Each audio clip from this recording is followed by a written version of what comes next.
Assalamualaikum warahmatullahi wabarakatuh.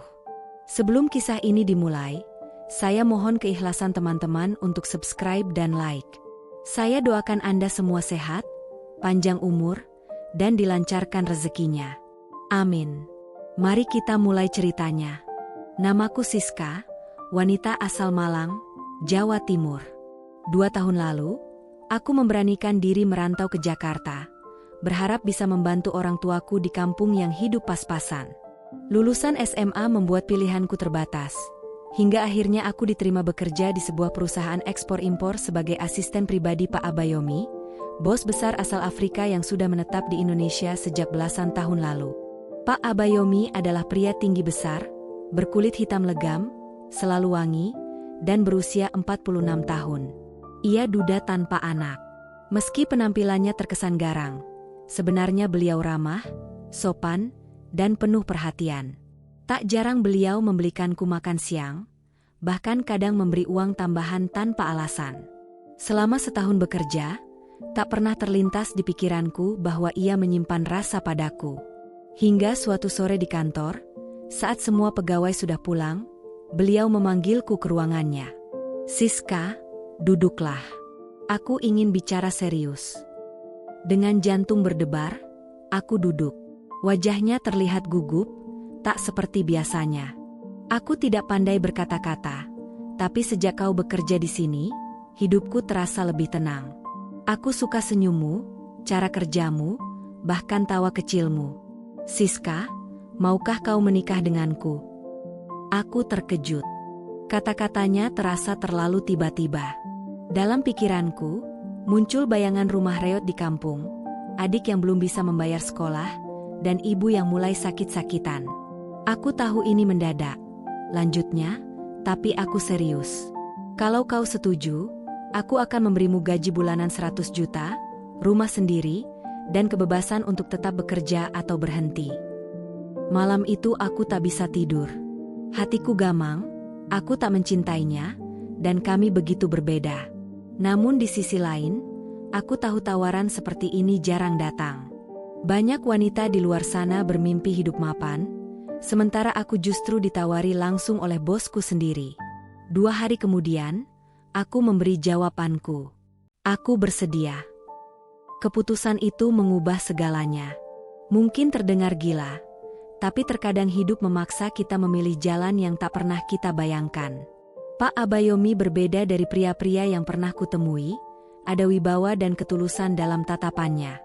Aku masih ingat, saat pertama kali menginjakan kaki di kantor ini, aku hanya gadis gugup dengan segudang harapan. 3 minggu setelah menerima lamarannya, semua persiapan selesai.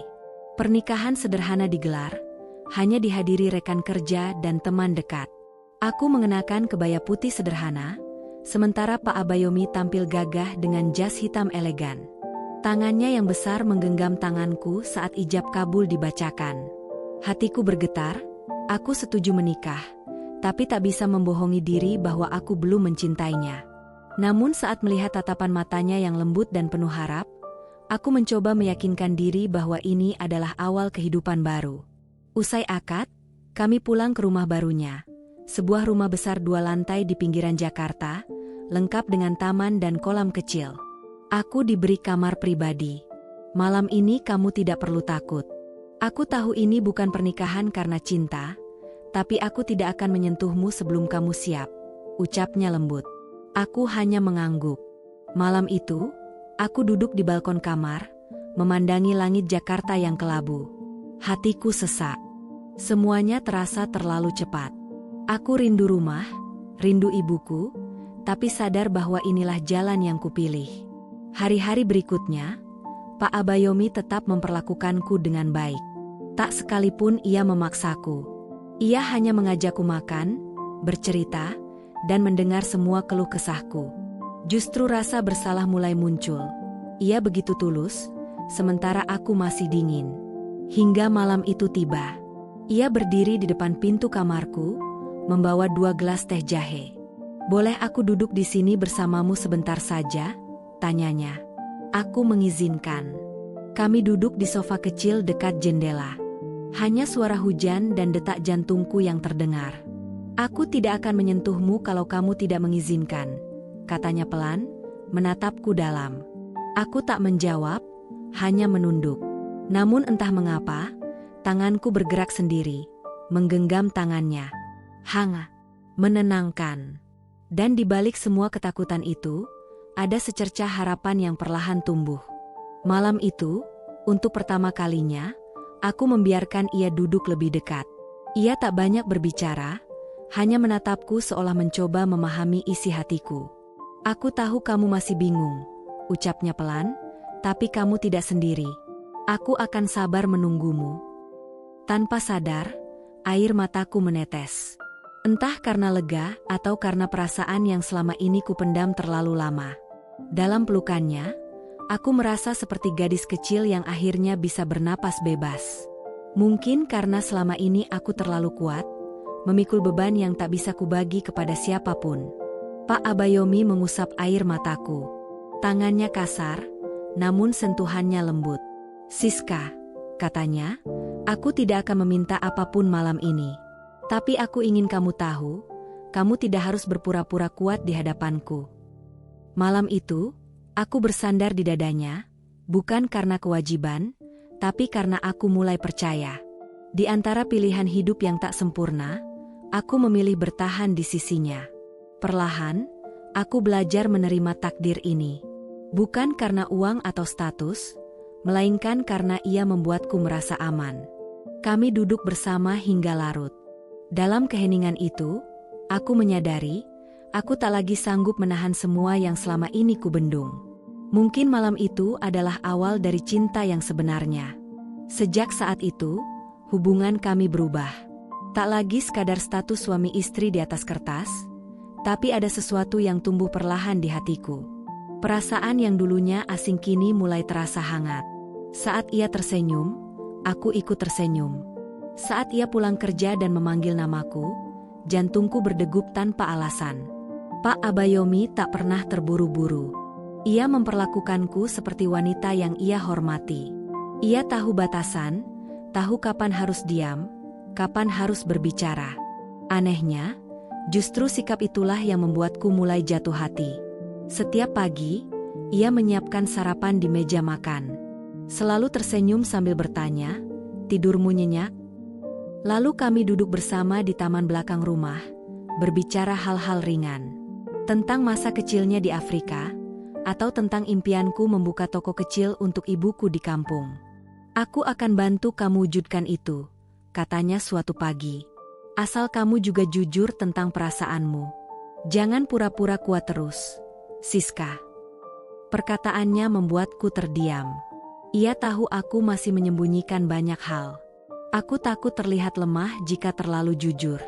Tapi entah bagaimana, ia bisa melihat celah-celah hatiku yang bahkan tak kusadari. Sampai suatu malam, hujan kembali turun. Kami duduk berdampingan di ruang tamu. Ia memegang tanganku, lembut tapi mantap. "Aku tidak pernah mencintai wanita lain sejak istriku meninggal. Sampai aku mengenalmu," bisiknya. Aku tak mampu berkata apa-apa. Tapi kali ini, aku tidak menunduk. Aku menatap matanya dalam-dalam. "Aku belum tahu ini cinta atau bukan, tapi aku nyaman bersamamu. Mungkin ini awal dari segalanya," jawabku pelan. Ia hanya tersenyum, lalu memelukku. Dalam pelukan itu, aku merasa seperti wanita yang benar-benar diinginkan. Bukan sekadar dibeli. Bukan sekadar pelengkap rumah besar. Tapi pendamping yang dirindukan saat pulang. Dan malam itu, untuk pertama kalinya, aku mencium keningnya lebih dulu. Sudah 2 bulan aku tinggal bersama Pak Abayomi sebagai istrinya. Hari-hariku terasa lebih ringan. Aku tak lagi canggung menatap matanya, tak lagi kikuk saat jemarinya menyentuh tanganku.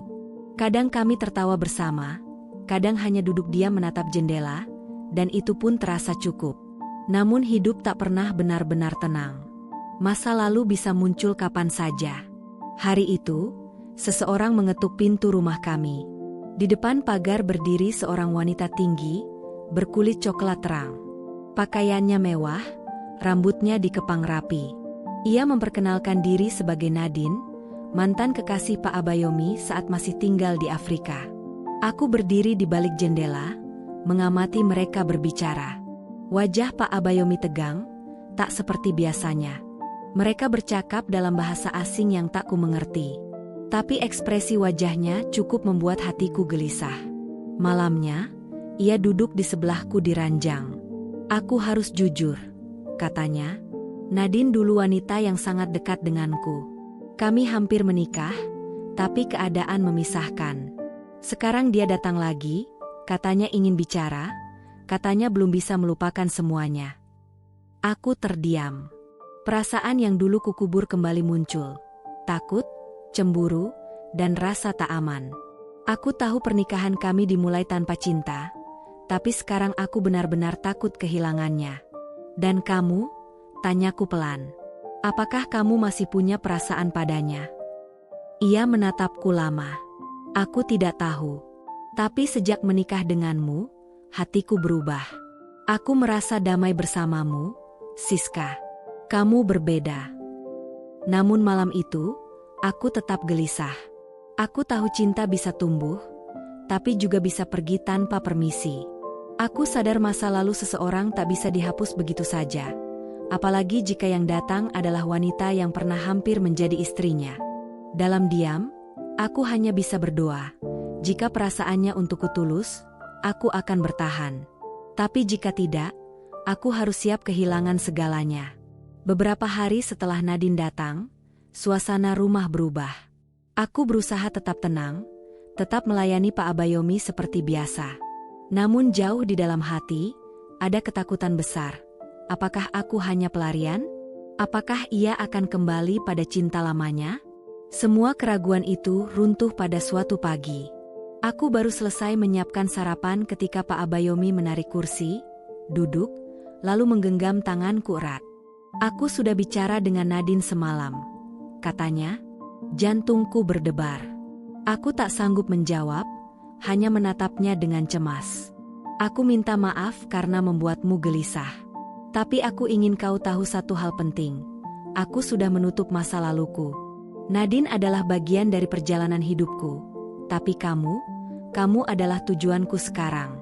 Dini, aku tak pernah setenang ini sejak kamu hadir. Aku tahu awalnya kamu menikahiku mungkin bukan karena cinta.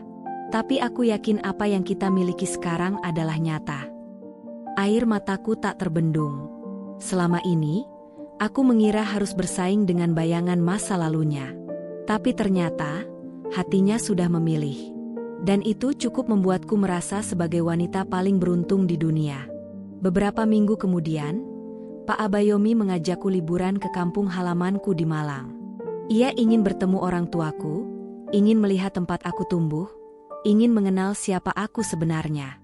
Ibuku menangis saat melihat kami datang. Bukan karena sedih, tapi karena bahagia. Kamu kelihatan lebih tenang, Nak, katanya sambil mengelus pipiku. Saat itu aku sadar, aku tak hanya mendapatkan seorang suami, tapi juga sahabat, pelindung, dan cinta sejati yang tak pernah kuduga datang dari tempat dan orang yang begitu jauh. Kini aku tak lagi takut menghadapi hari esok. Sebab setiap kali aku membuka mata, aku tahu ada seseorang yang benar-benar memilihku. Bukan karena tubuhku, bukan karena statusku, tapi karena hatiku. Dan malam itu, di bawah langit Malang yang bersih dan tenang, aku berbisik pada diriku sendiri. Aku adalah istrinya, dan aku adalah pilihan hatinya. Terima kasih telah menyimak cerita ini. Jangan lupa untuk like video ini, subscribe channel kami, agar tidak ketinggalan cerita menarik lainnya. Sampai jumpa di cerita berikutnya. Wassalamualaikum warahmatullahi wabarakatuh.